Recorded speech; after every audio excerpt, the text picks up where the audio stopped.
তো চ্যাপ্টার 2 হচ্ছে ফার্স্টের যে কোয়েশ্চেন সেটা হচ্ছে আমাদের সিএসআর এর কনসেপ্টটা কি, দেন হচ্ছে সিএসআর এর যতগুলা ভিউ আছে সবগুলোর মধ্যে ডিফারেন্সিয়েট করতে বলছে। সো প্রথম যেটা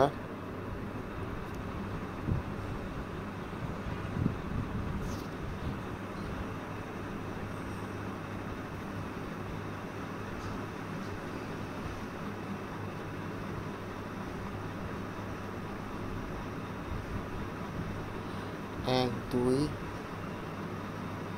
পাঁচ ছয় সাত নয়, দুই পাঁচ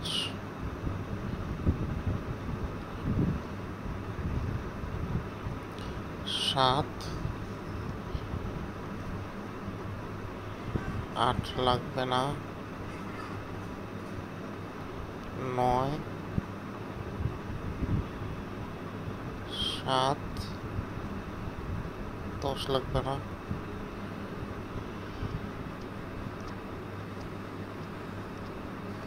দুইটা চ্যাপ্টার বাদ যাবে শুধু।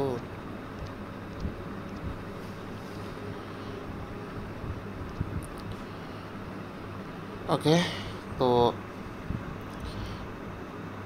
সিএসআর কি? সিএসআর হচ্ছে তোমার কোম্পানি প্রফিট করছে সেই টাকার একটা অংশ তুমি একটা কমিউনিটি লাইক কিছু গরিব মানুষ বা সুবিধাবঞ্চিত মানুষ তাদের বেনিফিটসের জন্য খরচ করবা। যেরকম ইস্পাহানি গ্রুপ, ইস্পাহানি চক্ষু হসপিটাল, এইরকম। তো ডাইমেনশনগুলো কি কি? ইকোনমিক হচ্ছে যে আমার এটার কারণে বিজনেস অনেক সাস্টেইন করে, কারণ মানুষের কোম্পানি প্রোডাক্ট কিনতে চায়। লিগাল হচ্ছে যে এটা হচ্ছে লিগালি অ্যাকসেপ্টেবল। এথিক্যাল হচ্ছে এটা হচ্ছে মানে সোসাইটির যে এক্সপেকটেশন তার থেকে অনেক ঊর্ধ্বে। ফিলান্থ্রপিক মানে হচ্ছে দানশীলতা। তো দানশীলতার দিক থেকে এটা হচ্ছে গিয়ে সোশ্যাল ওয়েলবিং, কমিউনিটি প্রোগ্রাম ও ডোনেশন, ভালো জিনিস। Critically evaluate stakeholders theory as an alternative to shareholders primacy. So সে স্টেকহোল্ডার্সের থিওরি আর শেয়ার হোল্ডারের যে প্রাইমেসি এটার মধ্যে ট্রেড অফটা কি এটা নিয়ে বলছে, বা কোনটা সবচেয়ে ভালো। তো স্টেক হোল্ডার্স থিওরি হচ্ছে আমার যে যত স্টেক হোল্ডার আছে like share holders, employee, customer, supplier, community, investor, সবাইকে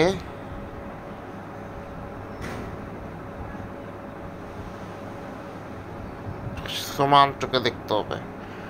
দেন এটার মাধ্যমে কি হয়, লং টার্ম সাস্টেনেবিলিটি হয়। লাইক এমপ্লয়ি, সাপ্লায়ার সবাই নিজেকে কমিউনিটির পার্ট মনে করে বা কোম্পানির পার্ট মনে করে। আর শেয়ার হোল্ডার্স প্রাইমাসি কি মনে করে, যা ইচ্ছা কর, আমার কোম্পানির অ্যাসেট বাড়া।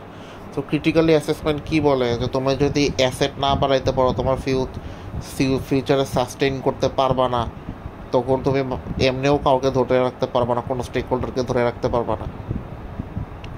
তাহলে সব কিছু কিন্তু আমার এই শেয়ার হোল্ডার্সের প্রাইমেসির উপরেই ডিপেন্ডেন্ট।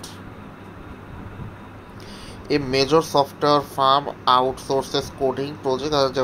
এখানে বলছে যে এটা হচ্ছে গিয়ে একটা রিপোর্ট আসছে যে মানুষ এমপ্লয়ীদেরকে আনপেইড ওভারটাইম করায়, দেন হচ্ছে ওয়ার্ক কন্ডিশন সেফ না, এমপ্লয়ি রাইট প্রপারলি ফলো করা হয় না। তো কর্পোরেট সিটিজেনশিপ অনুযায়ী then moral responsibility and ethical accountability, এগুলা কি বলতেছে। তো প্রথমে আমরা জানবো আমাদের এথিক্যাল অ্যাকাউন্টেবিলিটি না, কর্পোরেট সিটিজেনশিপটা কি। আমরা যদি লিখি কর্পোরেট সিটিজেনশিপ, তাহলে যেটা আসবে, corporate citizenship is the idea that a business is responsible for its impact on society. তার মানে কর্পোরেট সিটিজেনশিপ বলায় যে একটা বিজনেস হচ্ছে রেসপন্সিবল যাতে করে সে তার সোসাইটির ভালো করে, ঠিক আছে। তো এইটার দিক দিয়ে এইগুলা কি ঠিক নাকি ঠিক না এটাই জানতে চাইছে। So moral responsibility beyond legal contact. So morally legal বাদই দিলাম, তুমি যে কাজটা করতেছো সেটা কিন্তু এথিক্যালি রং। দেন এটা হচ্ছে তোমার অ্যাকাউন্টেবল থাকতে হবে তোমাকে, তুমি যে ওদেরকে টাকা না দিয়ে কাজ করাইতেছো, সেফ ওয়ার্ক প্লেস না, এইগুলোর জন্য তোমাকে জবাবদিহি করতে হবে, অ্যাকাউন্টেবল থাকতে হবে। স্ট্র্যাটেজিস ফর এথিক্যাল অ্যাকাউন্টেবিলিটি, তো কী করা যেতে পারে? Supplier code of conduct and audit করতে হবে, ঠিক আছে? আমার যে সাপ্লায়ার, মানে এটা তো সাপ্লায়ারের কাজ করতেছে, সাপ্লায়ারকে অডিট করতে হবে যে শালা 2 নাম্বারই করতেছে কিনা, দেন তাদের আর ট্রেনিং দিচ্ছে কিনা, ঠিক মতো টাকা পয়সা দিচ্ছে কিনা, এগুলাও হচ্ছে চেক করতে হবে। A renewable energy company publishers a sustainability report highlighting community invest. আচ্ছা যাক, এখানে বলতেছে একটা বড় কোম্পানি, কিন্তু সেই কোম্পানির যে সাপ্লায়ার তারা হচ্ছে তাদের এমপ্লয়ীদের প্রপারলি কি ট্রিট করে না। তো discuss how stakeholders engagement and social audit can transform CSR from symbolic communication into effective ethical practice. So সিএসআরটাকে কীভাবে এফেক্টিভ এথিক্যাল প্র্যাকটিসে কনভার্ট করা যায় সিএসআরের মাধ্যমে। তো সিএসআরটা কি reporting sustainability achievement is insufficient if supplier violate labour standard. So তুমি একদিকে সাস্টেনেবল অ্যাচিভমেন্ট রিপোর্ট করতেছো, আরেকদিকে তোমার সাপ্লায়ার হচ্ছে গিয়ে তোমার এথিক্যাল স্ট্যান্ডার্ড মানে না, তাহলে তো তোমার রিপোর্টটা অ্যাচিভমেন্ট বলা যাবে না। ইফেক্টিভ প্র্যাকটিসের মধ্যে তুমি এই যে এখানে এথিক্যাল অ্যাকাউন্টেবিলিটির এই জিনিসগুলো লিখে দিতে পারো, সেম জিনিস, ঠিক আছে? এখানে একই জিনিস লিখছে ঘুরায়। তো আউটকাম কী হবে? আউটকাম হবে যে সিএসআরটা তোমার আরও বেশি অ্যাকসেপ্টেবল হবে, এথিক্যাল তোমার ক্রেডিটেবিলিটি বাড়বে, সাস্টেনেবিলিটি বাড়বে, তোমার ব্যবসা আরও বেশি সামনে যাবে। এগুলাই ঘুরাই ফিরাই আজাইরা জিনিসই, same word same sentence same sheets again and again.